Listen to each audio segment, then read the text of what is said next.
Good evening. Welcome to tonight's lecture. We're up to week 5 now. Tonight we're going to talk a little about credit type stuff, just a kind of a brief overview.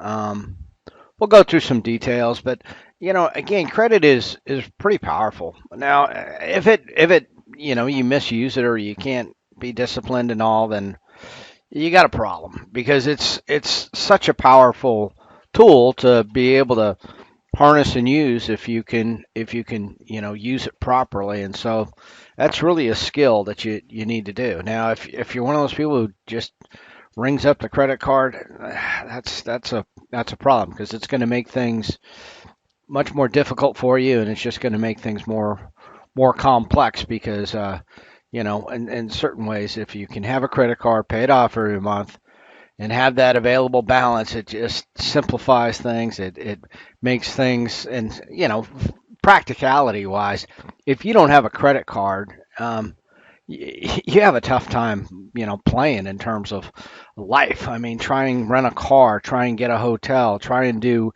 anything, get on an airline. If you're a cash kind of person, it's going to be more expensive. There's a lot of services that you can't do. You have to do day of type things, and it's just a bad deal. So even if you maybe can't use a credit card without getting in trouble, you still kind of need one. Let's say you're going to a hotel and you use your credit card to make the reservation, and they always want to put your incidentals on some sort of deposit, and then when you go to check out, you'd have to let them know ahead of time, say, hey, I just want to pay cash instead, or put it on a debit card, or do something like that. But otherwise, it's going to be very difficult for you. So credit, that's again, it's a form of basically a loan from the creditor, and you're going to be repaying them with interest. Now, it's not like credit card companies are losing money because you pay off your bill and you pay them no interest. The deal with credit cards is it's around 3% or so that they charge the merchant. So as a merchant, I sell a bunch of stuff, and I offer credit cards to people when I'm selling like horse equipment and stuff. But I kind of I don't want to say I game it, but I look at the people and kind of get a feel for whether they're um, you know perhaps going to buy more. A lot of times, people, if they find out you take credit cards, human nature is that they're gonna get more. And so even though I have to pay a service fee, say 3% or something, in the long run, I can make more money if that's their means of payment. Now, in other cases where somebody's going to buy something, they're already committed to it, and they say, "Hey, how do you want to be paid?" "Oh, I definitely want the check or the cash." Now, again, taking checks, some people may not be happy with it, but selling large items in the state of Alaska is, I don't see myself putting myself at great risk, and I've been selling that stuff for, oh, I don't know, going on 8 years or so, and I've never ever gotten ripped off, and you know, and a check. If I lose a check, the people I deal with. In fact, there even be a legal standing where you say, hey, I don't have the check. I was never paid. Pay me back. But most people, you just call them up and say, hey, I lost the check. And the one time I did do that, I just paid for the people to put a stop payment on the check. They wrote me another check. If that would have been cash, I would have lost. Well, number one, I probably wouldn't have lost it. But number two, I would have had no recourse. So anyway, credit card companies, though, typically make about 3%. And then if you're somebody using a credit card with interest, you are going to pay a lot more than that. So, okay. Burning flesh there. Two types of credit. So, non-installment credit. So that's stuff like, department store or a regular credit card like we're talking about, where you don't have a fixed payment. Typically, interest rates are a bit higher on this. Sometimes department stores, they'll have some sort of promotional rate, but a regular Visa card, no, they have a higher rate because a couple reasons. One, they don't have anything for collateral. There's no security that is guaranteed by. And number two, the payments are not fixed. Now, installment credit, say like you bought a car or a home or something like that. Well, then there's typically something identified that's going to be the collateral for the purposes of that loan. And that enables them to have a little bit more security and therefore offer you a lower interest rate. And also, since there's a payment associated with it, they're pretty, it represents less risk to the creditor to make that loan to you. So revolving open-ended credit, not a whole lot different. A lot of times, people want to have a credit line, and I've had those before, but there's nothing magical about it. It's just if you were continually going to a bank for small loans, for business loans, they might offer you a line of credit. But the problem with banks is they'll loan money to people who don't need it. It's when you really need money for a startup business or something like that, trying to get that money from a bank is difficult because a lot of businesses fail, startup businesses and stuff, especially in the high tech sector. 9 out of 10 fail. So making a loan to somebody is just not a good idea. And so making a loan to an existing business, well, the bank, they don't have a problem with that generally. But if you've got a good existing business, why do you need to go to a bank to get the money? So anyway, advantages of using credit, good credit score. Yeah, that's useful. I mean, now we're living a different age. Now credit scores are, they're easily available. Why? Because those people basically want to sell you that information. Experian, TransUnion, the other people. There's really the big three involved in this, and they've got a pretty extensive consumer outreach, and they've teamed up with your credit cards and all this other stuff to offer you that information. But I don't really see the need to obsess about it.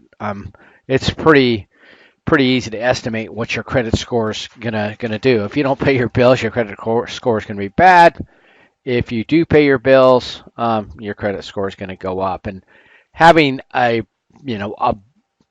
above a 700 is, I don't know. I don't worry about it. My credit score ranges. It's been up in the 800s before, and it'll drop down for reasons that I don't really consider all that significant. And anyway, we'll talk more about credit scores as we go on. Eliminates the need for carrying cash or writing checks. Yeah, I think certainly within you guys' lifetime, this whole notion of checks is going to go away. They're still fairly archaic, but the beauty of a check is if I take a check from somebody, there's no transaction fee. And now with the electronic processing, it's fairly secure. And I don't know if I've one time when military wise, I was down in Las Vegas, and if I was in that sort of environment, I absolutely would not take checks. But would I want to carry a bunch of cash around Las Vegas either? Not so much. But anyway, um, debit cards, credit cards, those are, and obviously all the online transfer things, not just PayPal, but Venmo and all the other stuff that people tend to use. Disadvantages of credit, just like I said, when I see somebody going, well, I don't know what I'm going to get, and they're looking at equipment and they ask me, do you take credit cards? I know what's coming. I know they're going to probably spend more, and certainly I'd love to take their credit card. And it's I'm not whatever vulture here. They're gonna have to pay back their bills at some point. But once I get the money from the credit card company, which is about 3 days later, I'm good. It's their debts are between them and the credit card company. But I'm going to get 3% less than I would have to a cash or a check writer. Um, Large accumulation of debt, and you can do that as well. So all those secrets we learned about compound interest and how it can be such a powerful tool, well, it works forward and reverse. It can make incredible sums of money for the credit card companies or people who invest in credit card companies. So if you're carrying a uh, debt out there and you're making a minimum payment, but again, I kind of max perform that whole system. I've got a balance on one credit card that I've carried for years because they offer zero interest. Well, I feel stupid even paying it back. It's not much, but anyway, they send me new credit card offers all the time for 0% interest for a year or 2 years, and yep, I'll go ahead and do that and transfer that balance on it, and that money's just been out there floating interest free. Um, but that's the anomaly. That's just a teaser rate to get you in for the first year. After that, they would up the rate to double digits and probably up in the 20%. So not a good deal. So credit rights, these things change all the time. This last big one was in 2010, but there's always consumer type things. But it takes two here. The government is pushing to regulate things, but then if they push it too much, then the companies don't make the loans, and they want to lessen the standards, and they're not being fair to the poor who can't get credit. So it's a tough road. Student loans are now a federal program, and then some other things though in the actual act, some of the deceptive practices, and also the credit bureaus. If you discover an error in your credit report, they have to correct it within a certain number of days, typically 30. You can also get a free copy of your credit report. This isn't to be confused with the almost free or pseudo free ones you get by signing up with some subscription that's going to give you a free credit report, but probably a little something extra in the process. So there's the government rated one is the one we'll talk about, and we'll look at that here in a second. Okay, so cash flows, yeah, use. Anyway, having a credit card, it's a necessity almost to have a normal life. If you don't have a credit card, you definitely identify yourself, if you're of age, as somebody who's got something going on, because you're going to have a very, very difficult time. For example, I was traveling this past weekend, and I rented a car in advance through one of the websites, and I got the car for, I don't know, it was 12, $16 a day. If I was a cash kind of buyer trying to rent a car, they wouldn't even want to rent to me, and if they did, I'd have to go up there in advance, and I'd have to put down a cash deposit, and it would just be this.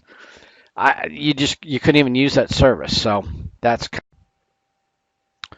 so build in a credit history. Yeah, it's not that difficult. To find out whether you're going to have a decent credit score or not. There are some gotchas in it, but most of it just you know paying your bills. Something like even a cell phone account they're fairly generous in terms of starting up those accounts. A lot of times with credit cards, I got turned down for a number of credit cards back when I was in college, and the necessity of having one then probably wasn't that large. But you can get on, you can have a debit card, or you can perhaps one that's somehow co-signed or whatever with another person like your parents or something like that. But anyway, paying your bills in a timely manner, all that will start to add up and bring a credit history for you. Credit insurance, it's a sort of a different product. This will be pitched to you as something, oh, this is the greatest thing ever for you. Well, really, it's more for the creditor. If you happen to lose your job or something like that, whatever the terms of the credit insurance are, whatever's covered, where they, pick up that balance, or more commonly, you'll see it like on a mortgage, where they call it credit life insurance, and if you happen to die, your mortgage is paid off, and it's a good thing. It depends obviously how much they're charging you for it, but these people aren't necessarily doing this out of the kindness of their heart. I mean, their motive is they don't want to be, at a funeral and arguing with your spouse, your surviving spouse, to try and get the house paid off. They would rather have it done, and the way to do that would be to set up a life insurance policy that pays off that one bill in case something horrible happens. The odds that it happen are so slight that they can do it for a very, inexpensive rate, and you have the protection. So it's sort of a win-win, as long as it's not, too awful expensive. Credit bureaus. So these guys collect on everything, and they're incredibly fast. They sell their service. If sometimes you pay the fee directly, like let's say you want to get approved for a mortgage, there'll be a credit fee in there where you have to pay $50 or something like that. If people want to send you credit card bills or applications in the mail, um, those things are typically uh, sent to you, and if they're pre-approved, those people have done so based upon looking at your credit worthiness through one of the credit bureaus. So they paid for that service as well. Now, obviously, they're doing it in a bulk rate. They're not paying $50, but it's useful information, and they sell that service. And then they'll also sell it to you. So if you want to look at your credit score every day, or maybe you make that a priority with the bank that you use, that your credit score information is available to you real time. The credit bureaus will charge that financial institution or you directly for that information. Now, keep in mind they do have to provide that information to you for free, but only under certain circumstances. And well, they have to provide it to you for free under any circumstance, but only once a year. But because there's three of these credit bureaus, you can request it from each one. So if you want to space it out and every 4 months get your credit report for free, you can do that. Or if you apply for credit and you get turned down, you apply for a credit card and they say, no, we don't think you're a good credit risk, then you can get your credit report right then. They have to tell you why they did not approve you. So it's something good to look at as part of the homework for tonight. You'll pull one of those, pull it on your own, and it can be a challenge. Depends how confusing your life is. You guys are probably a little simpler than mine, but I only have one ex-wife out there. But my God, my credit report, all the information that they're using to find out if it's actually me, they've got half of her data in there. And it really calls into question how accurate their data is. But they're asking me, have I ever lived in such and such address?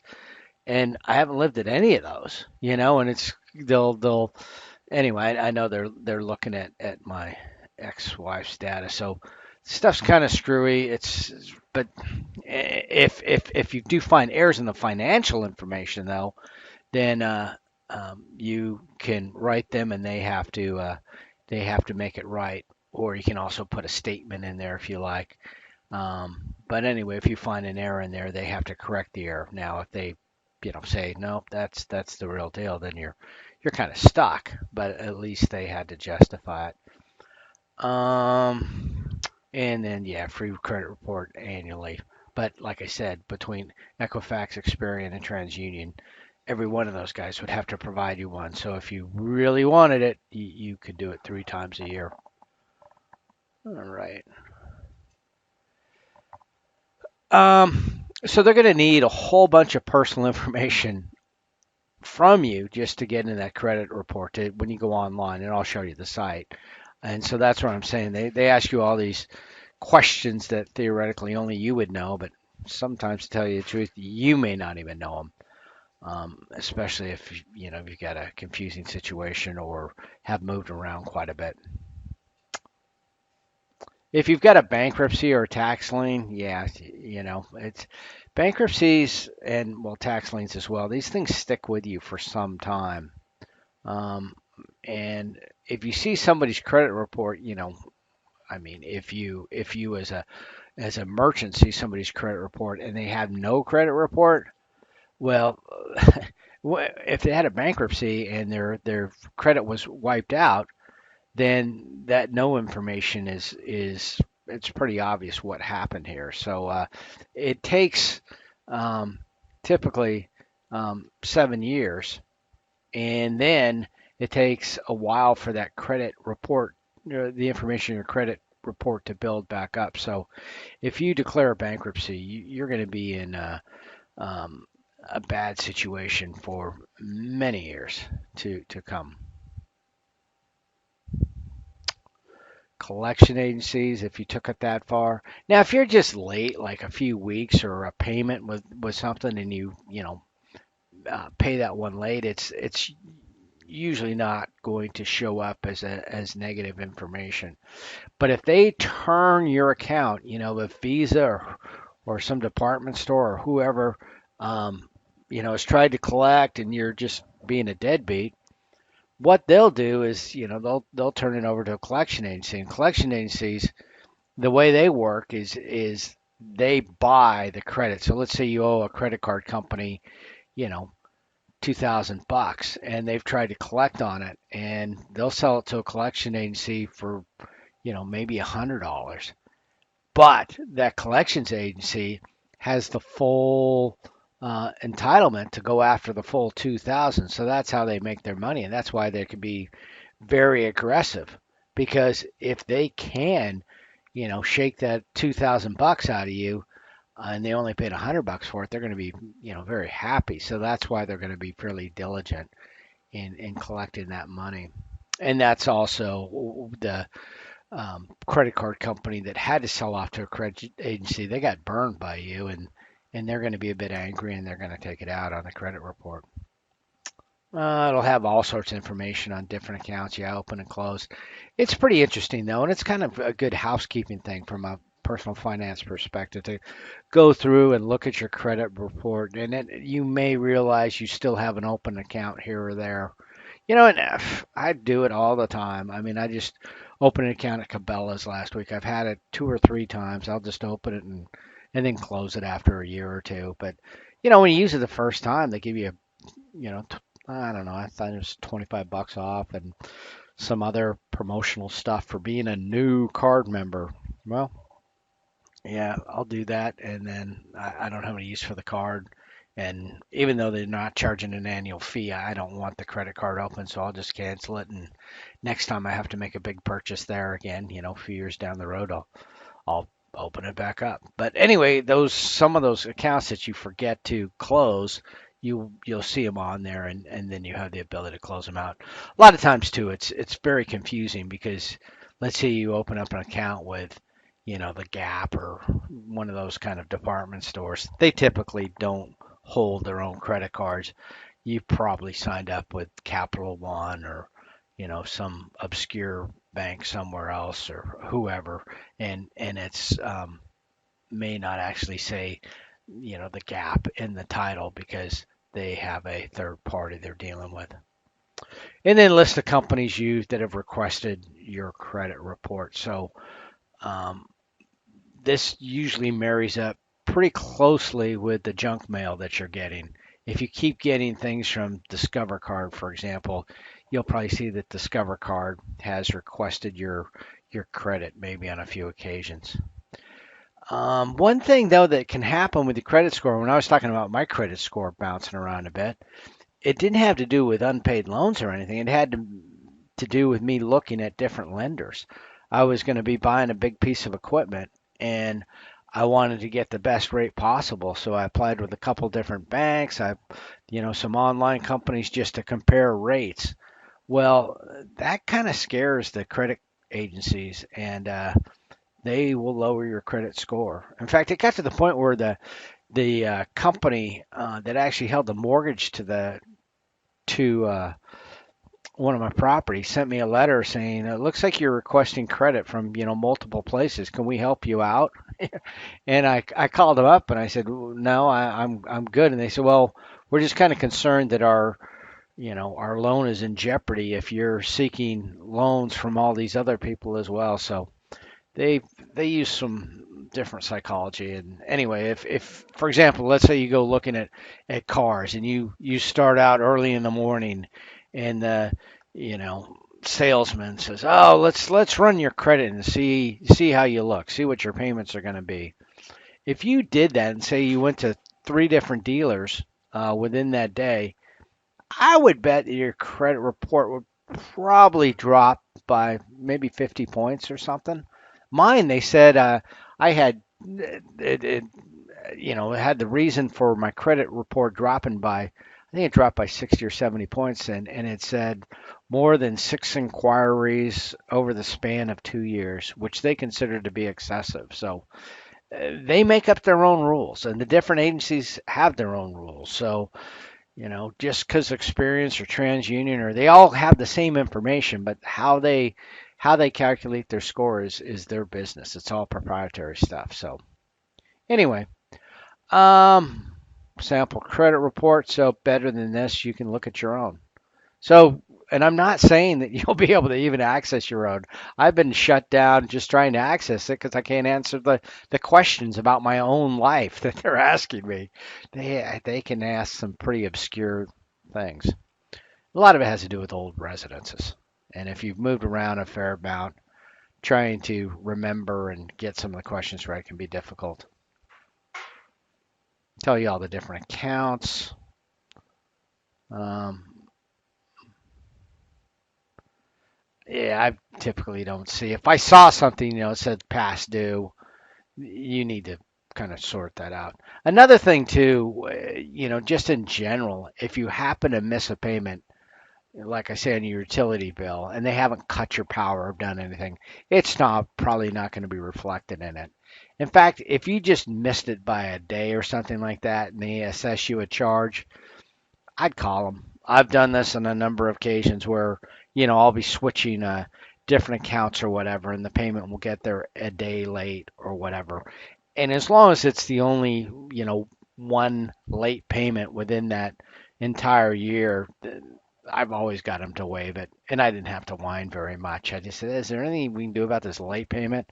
Oh, yeah. And they'll make some comment like, oh, yes, we've looked back over your thing and you have always paid your bill on time. And as a courtesy, we'll waive it and whatever. 35 bucks is 35 bucks. So credit score. So we talked about that numerical rating, whether or not to extend the loan, but also the interest rate that you're going to get on the loan. If you want to get the best interest rate, um, yeah, you definitely want a pretty good credit score. By that I mean probably above 700. I would consider good. Again, you don't want to try to get loans from people who will take anybody because they typically have to have higher interest rates. This can be these guys are guessing. It's proprietary stuff. Each credit bureau can set it up however they want, but it's typically going to be something close to this. How did you pay? Do you use your credit? Are they all maxed out? New credit, they don't like a whole bunch of that. Different types of credit, different scores. So again, they don't have the same. The FICO score, 350 to 850, 600 a good score, and I would say 700 uh, is going to get you the best rates. Obviously 800, but I don't know. I've got great credit and I'm only up in the 800s once in a while, but not that I care. I mean, it just doesn't affect that much. If you got a 700 or better, you're just fine. Correcting the mistakes. So they have to investigate it within 30 days. Improving your credit score. Um, I don't know about this. I don't like to keep accounts open that I'm not using. Identity theft and other things can happen, and all of a sudden you end up with a balance on that. So I try to simplify things as much as possible. Calling creditors, communication always works. If you think that they're, maybe they won't notice. Now it's if you can call them and explain the situation, um, and this is kind of counterintuitive because until you think about it, the credit card companies, for example, they want to get their money, and if you go into bankruptcy, they get very little, if anything. 90% of the time, bankruptcy, they're going to get nothing. So they want to, try and get you to pay it off. So let's say you've really rung up your credit card and you're paying a horrendous amount of interest. the best course of action is probably to call the credit card company and then go back through their service because they have credit counseling services that they either offer in-house or they're contracted with. And you both have similar objectives. They want their money and you want to get out of this without being bankrupt. So they're probably your best course of action. Another course of action, but not a good one, is one of these third party, oh, we can get you out of your credit card debt. Just pay us some money and we'll help you out. That typically doesn't work. You usually end up with just another bill because these guys don't really have a viable means of getting you out from under that credit business. The credit card companies themselves and the credit counseling things that they're affiliated with, what they can do, which is logical, is to maybe close out that credit card and get that existing balance and turn it over in some sort of installment loan for a fixed rate for a lower rate. And, you start making payments on a loan that is not part of an open credit plan. That's just a fixed loan and at a substantially lower interest rate where you can actually, see some light at the end of the tunnel rather than just keep accruing interest. Reviewing your credit report.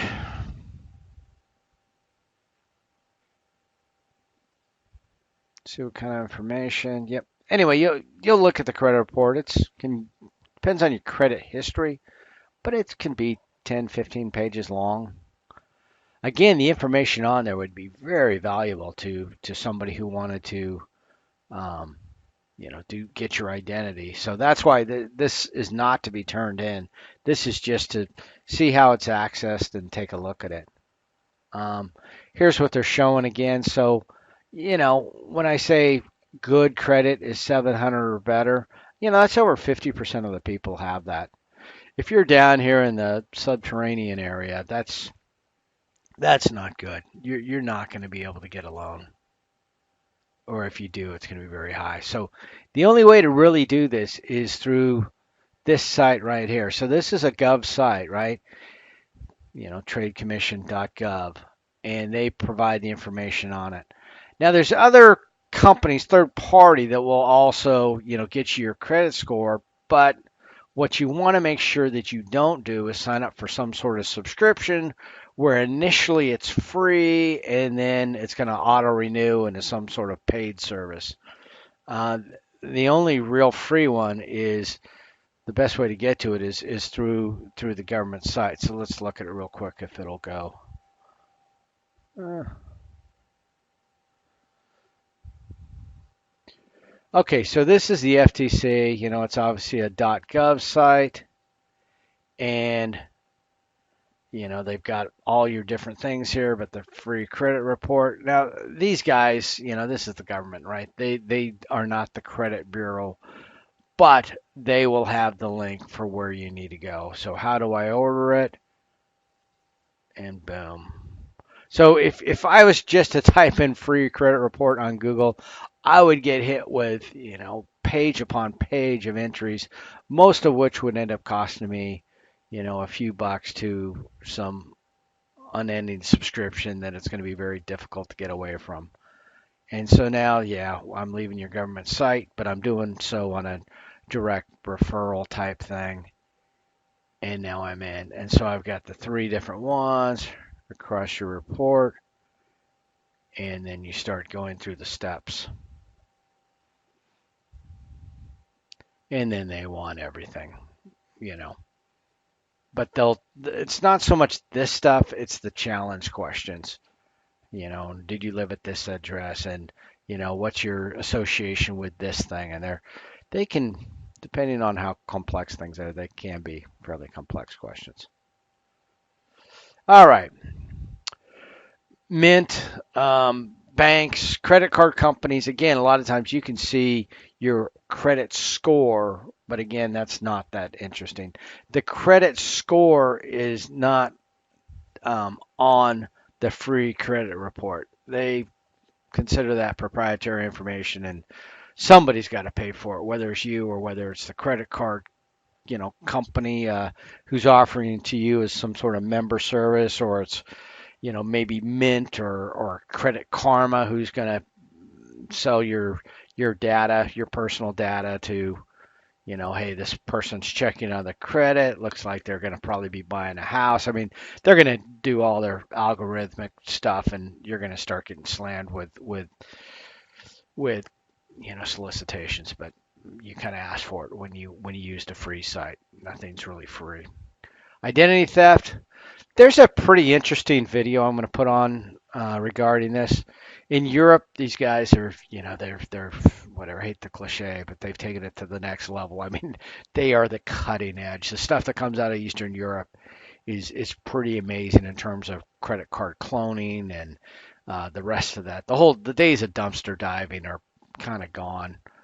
Why do that when you can, get it all electronically from quite some ways away? Or the fake ATMs and things like that. We'll talk more about it. It can be a real problem.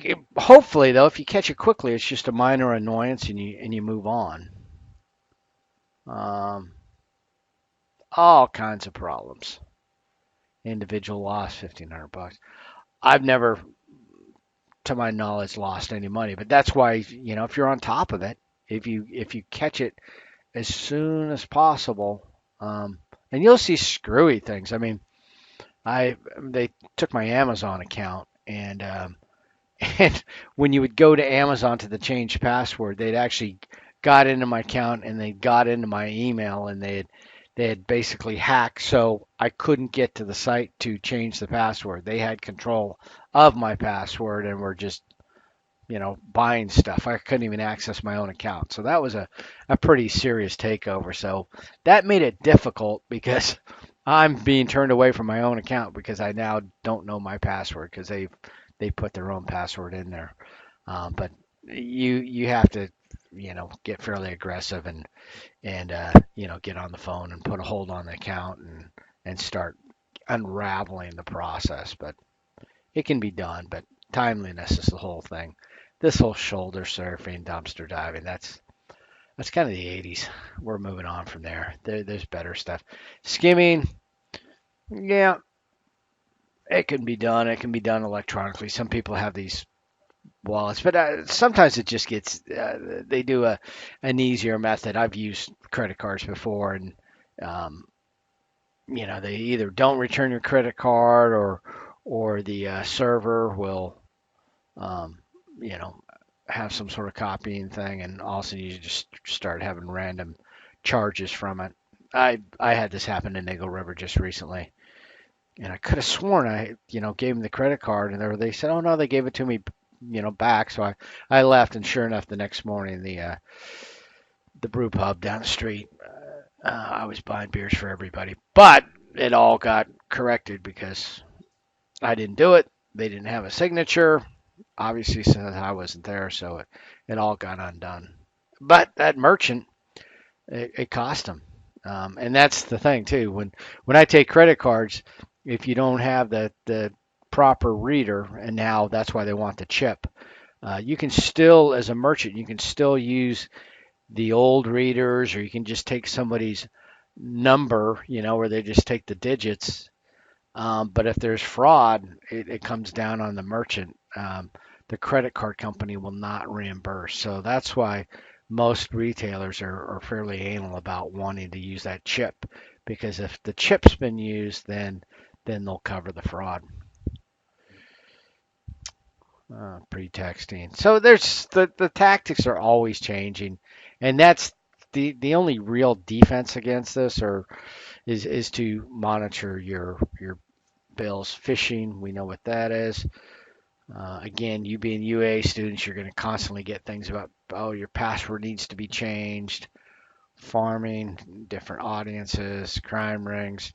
Anyway, the crime rings will employ these tactics. So a lot of times the bigger frauds are not even local. They're doing it digitally and violating your mailbox continually. Up here, I'm a victim of crime, I guess. I get letters from whatever the prison system, wherever I had a bunch of stuff stolen out of my mail. They finally caught the guy, and he had stolen from a lot of people, but it's some sort of Department of Justice program where I, as the victim, they send me letters and tell me where this person is in prison. Like I really care. It's kind of weird, but whatever. Mailbox theft is a definite problem.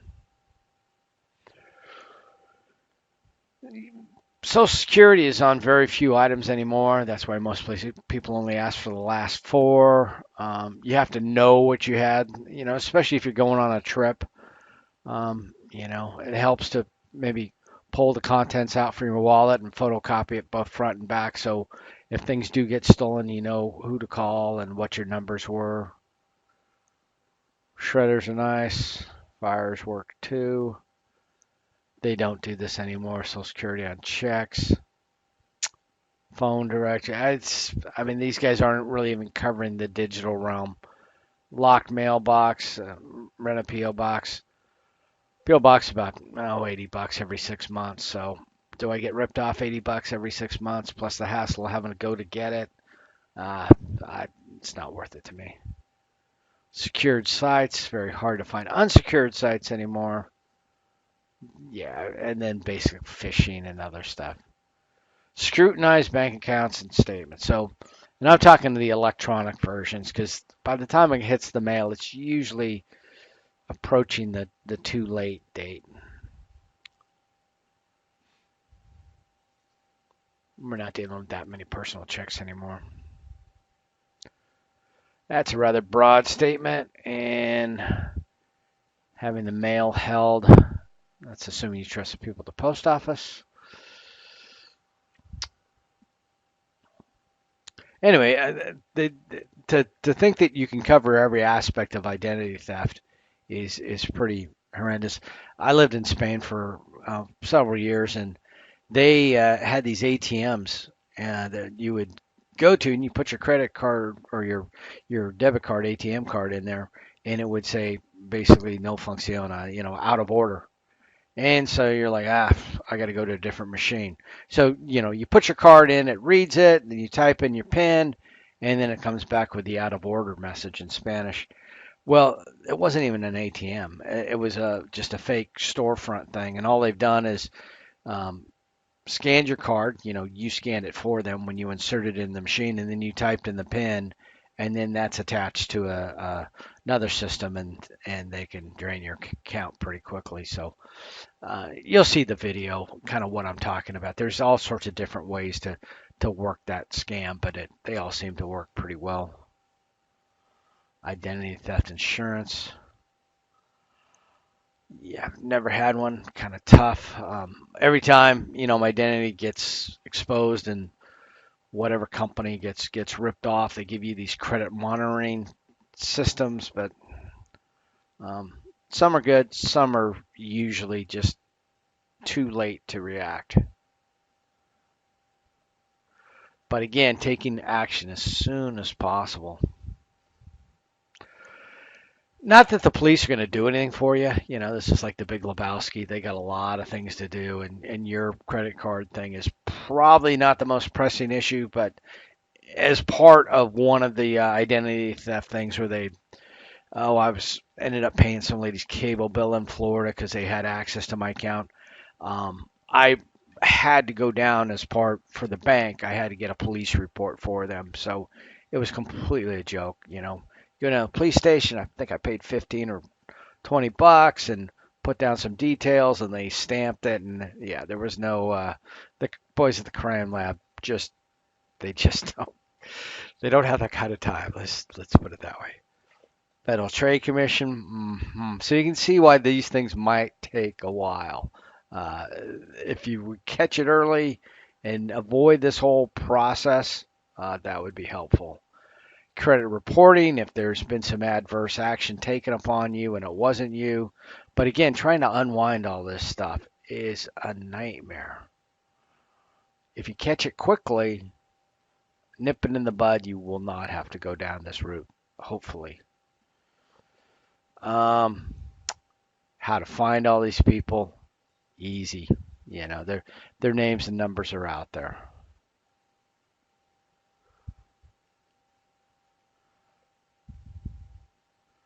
Let me copy this thing real quick.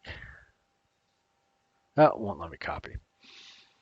Okay, managing your credit. So the second half here. We talked a little about credit cards. We'll talk a little bit about identity theft you'll see on the video, and then managing your credit. So we talked about the advantage of not having to carry a bunch of cash, the perks, in terms of flight miles or other things like that, cash back perhaps, monthly statements and annual statements, very nice. But if psychologically, if you're going to carry a balance, if you're going to overspend, then you need to be careful. Yeah, this is nothing remarkable. This is just the power of compound interest being used against you rather than for you. What are they going to base a credit card thing on? You've all filled out credit card applications before, or maybe in a store they want to know your annual income. They want to know, do you own a house? And then boom, they spit out a number after you type in your social, which means they looked at uh, your credit history, your FICO score. So,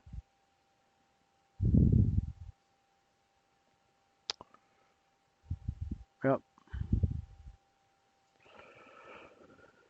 Yeah, American Express, not a big fan. Company I work for requires to have American Express, and they probably get a better rate on it. But some of these cards, um, they're very hard to deal with. Me as a merchant, I really don't want to take American Express because sometimes they charge a higher rate. Now we're talking up into the 4%. And me as a customer, I really don't want to carry it because sometimes places don't take it. So I've had that happen before. So anyway, I'm not trying to give out advice here, but if you're only going to carry a few cards, um, I'm not impressed when I see somebody with an American Express card. If they're having to pay an annual fee and they're trying to buy some sort of status, that's probably a little flawed. So I have one, but only because I'm basically forced to have it. But each to his own. You may have really good experience, and maybe the perks that they're offering you are great, but each to his own.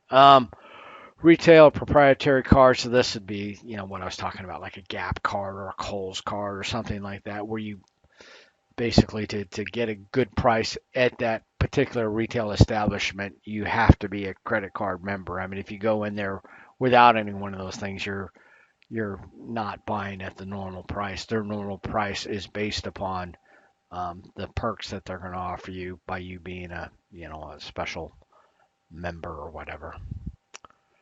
Credit limit. So again, I applied for a Discover card one time. They gave me a $3,000 credit limit. It's like, yeah, that's not going to do me a lot of good. So if they can't offer you a reasonable credit limit, it's probably not worth having the card. Overdraft protection is huge, though. Wherever you have your checking account, you have to have some sort of overdraft protection, which usually necessitates a credit card. So that might be one of those cases where you have the credit card that you don't use. Annual fees, be very careful. You've got to have reasonable perks associated with a card before an annual fee makes it worth it. A lot of cards without an annual fee. The other thing with the incentives to use the card, don't be fooled. Dollars are dollars. If I say I'm going to give you $100, that's a uniform term.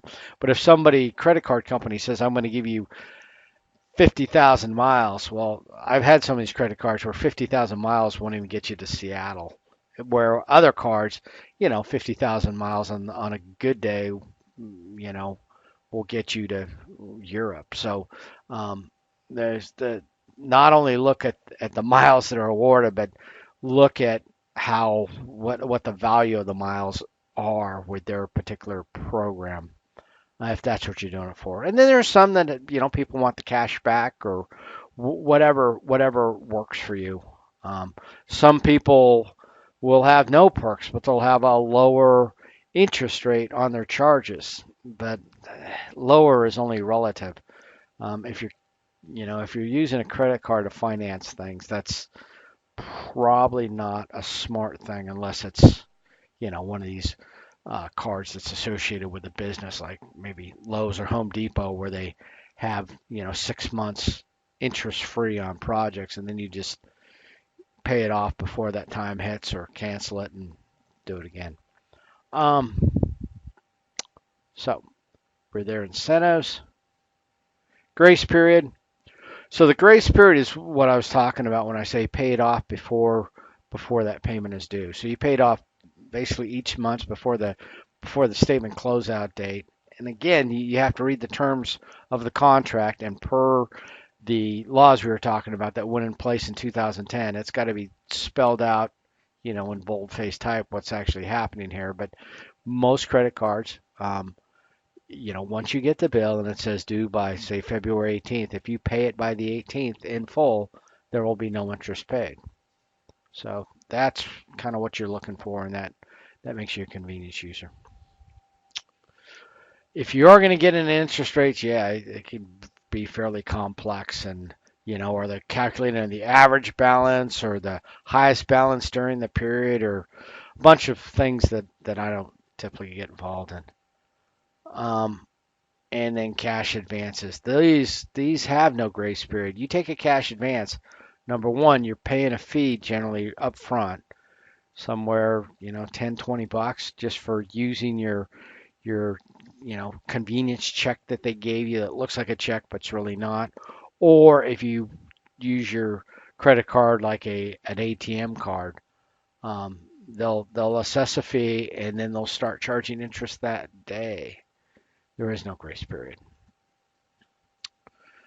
So the finance charges that interest I'm talking about, average daily balance, previous balance. Anyway, there's some different ways. There is no law in this. The only law is that they're upfront and they tell you what method they're going to use. Adjusted balance, um, credit repayment. So simple interest, typically it's going to be not that. It's going to be as a compounded thing. So an APR, annual percentage rate, also includes the fees. So when you're comparing any type of loans, what the number that you want to compare is the APR, the annual percentage rate. So that way you don't get into comparing apples to oranges. APR by law is a standardized definition that includes the rate and the fees. The larger the interest rate, the higher are the payments. Go figure. Like the financing period, we know how to do interest, but it can get overwhelming. This is somebody who's letting the credit card run. Not a good idea, so quite high interest. And that total interest is squeaking up there.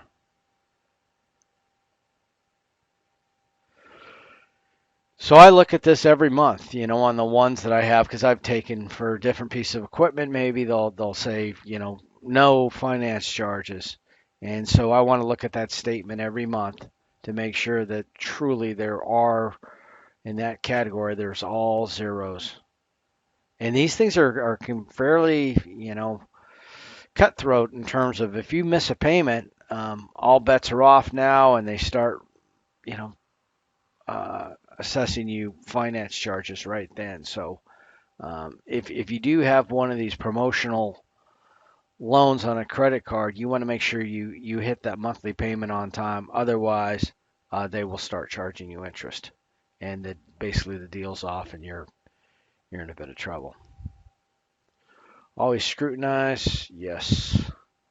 So you're going to look on your credit card statement if you're familiar with this, and typically on an online statement, you're going to see, a pending charge, which a lot of times will, let's say you rented a car, or you went to a hotel or something, and they're going to put a $250 fee on there as just a deposit, but that charge should just disappear.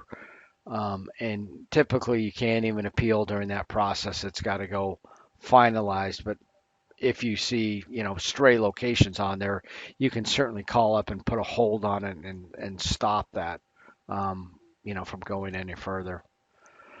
Um, for example, my daughter, she was down in Atlanta, left her keys up here in Alaska, so I had to send her the keys. So she just needed to take a cab to a hotel to wait for the flight to come in with the keys. And she took a cab ride of maybe 3 miles and was charged like $80. And so she called me. The good news was, again, she used a credit card. And so I called whoever it was, Visa, MasterCard, and reported it as fraud. And they haven't paid the guy yet. Like I said, as a merchant, as a retailer, I don't get my money from the credit card company for about 3 days. So if I've ripped somebody off, that credit card company is, if they're notified about it and they are going to help me out as a customer and not charge me that, well, it's really not going to cost them anything because they're not going to pay that merchant vendor kind of guy. And it turned out, my daughter was lucky to get through that process because they did get a little bit more involved, and it turns out that the guy who was licensed to operate that taxi had died like many years prior, and it was somebody else just using that taxi medallion and the rest of it. But if you're on it, they can help you out, but again, their attitude goes from being very nice if it's within a day or two to getting kind of whatever less friendly at the 15-day point. And if you let it go beyond 30, they're more of kind of a tough luck kind of approach where you may be stuck with the charges. So you need to stay on top of it. And this is why, they are nice because, well, they have to be at first, but once they get beyond the point about their legal limits, beyond that 30 days, then they have a lot more latitude. This is more has to do with the details that explain those fees and explain what's going on with all the billing policies.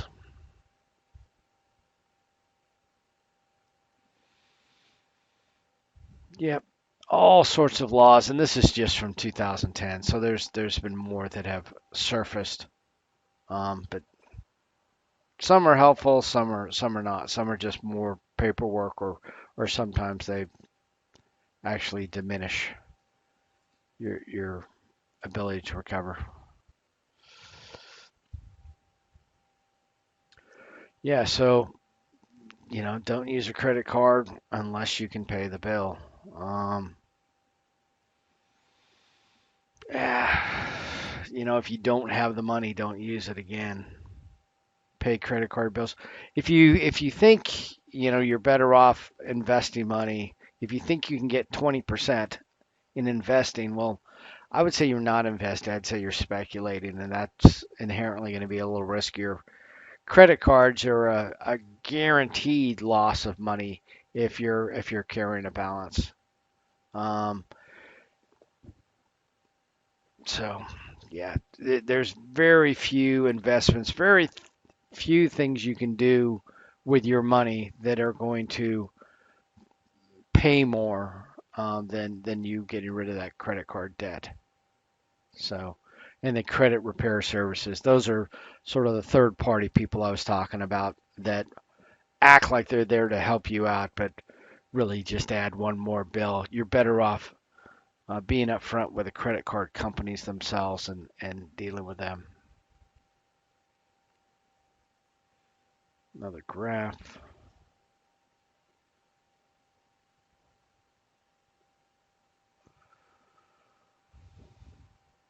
If you do get into trouble, yeah, you're gonna have to cut back.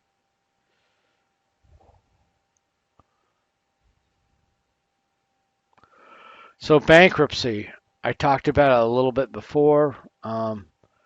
Chapter 7 is where what happens in bankruptcy is you go before the court and in essence say, yeah, I'm completely irresponsible.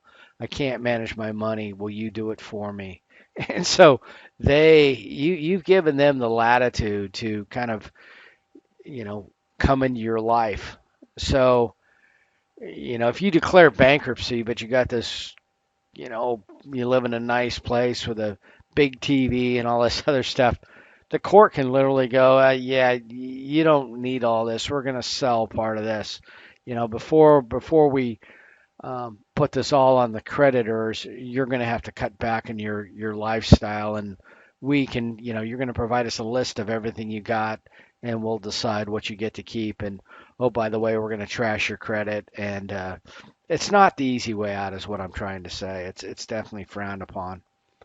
Chapter 13, a little bit, nicer approach. This is kind of a wage earner plan. A lot of times they'll call it.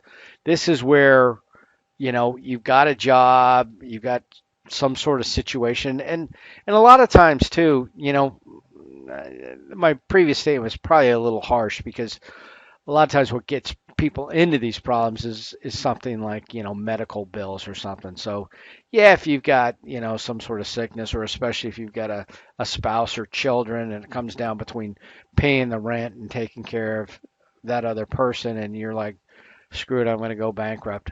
um, you know, Maybe the court will take that into account, and there's reasons why this might happen. But anyway, back to my chapter 13, the bill payer type thing. This is where you are not going to totally stick. The credit card companies, the all your people who you owe money to, they're not going to get zero. They're going to get paid back, but maybe over just a longer period. In this case, 3 to 5 years.